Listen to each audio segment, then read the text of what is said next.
কেউ কথা রাখেনি। কেউ কথা রাখেনি। ৩৩ বছর কাটলো, কেউ কথা রাখেনি। ছেলেবেলার এক বোষ্টমী তার আগমনীর গান হঠাৎ থামিয়ে বলেছিল, শুক্লা দ্বাদশের দিন সে অন্তরাটুকু শুনিয়ে যাব।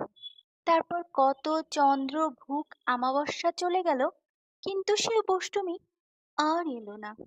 ২৫ বছর অপেক্ষায় আছি।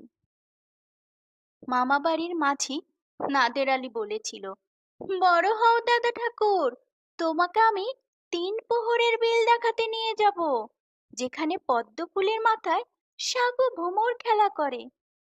নাদের আলী, আমি আর কত বড় হব?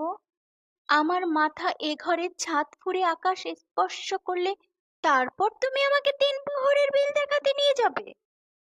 একটাও রবালের গুলি কিনতে পারিনি কখনো। লাঠি লজেন্স দেখিয়ে দেখিয়ে চুষেছে লস্কর বাড়ির ছেলেরা।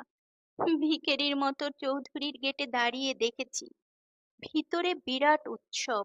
অবিরল রঙের ধারার মধ্যে সুবর্ণ কঙ্কন পরা ফর্সা রমণীরা কত রকম আমোদে ভাসছে। আমার দিকে তারা ফিরেও চায়নি।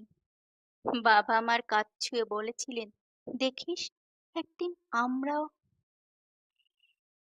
বাবা এখন অন্ধ, আমাদের দেখা হয়নি কিছু।